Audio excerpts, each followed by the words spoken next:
Welcome to a new series of videos where we will understand Lean the easy way. Today, we will speak of one of the most important but misunderstood measurements required in Lean, TAKT time.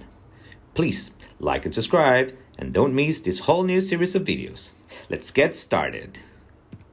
So what is TAKT time? Think of TAKT time as the pulse of the factory. It will tell the maximum available time to produce one unit in order to comply with the customer demand. So in simple words, TAKT time equals available factory time divided by demand. Two numbers are required: available factory time and demand. So let's explain factory time. Let's imagine a factory that works 8 hours per shift, 2 shifts per day. It has a 30-minute meal break per shift, and it runs 20 days per month.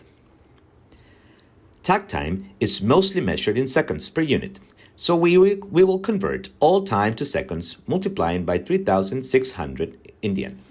So let's run the calculations.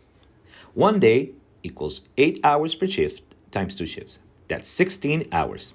We have 2 breaks, so that's one. We subtract 1 hour, so it gives 15 hours per day. In 1 month, we have 15 hours per day times 20 days times 3,600. That equals to 1,080,000 seconds. Now we need to calculate the demand. So let's think of a customer that demands 100,000 units per month.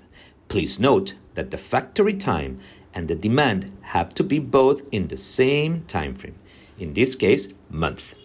So let's calculate our TAKT time.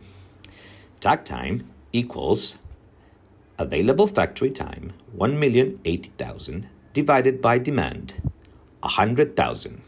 This equals 10.8 seconds per unit. So TAKT time. Remember, TAKT time is the pulse of our factory.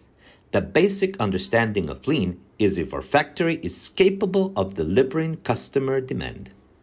You don't need to know the factory. You don't need to know how many people or cells are available. As I will explain in our example in our 4th video, how much this value helps to improve the process. Our next video will talk about cycle time.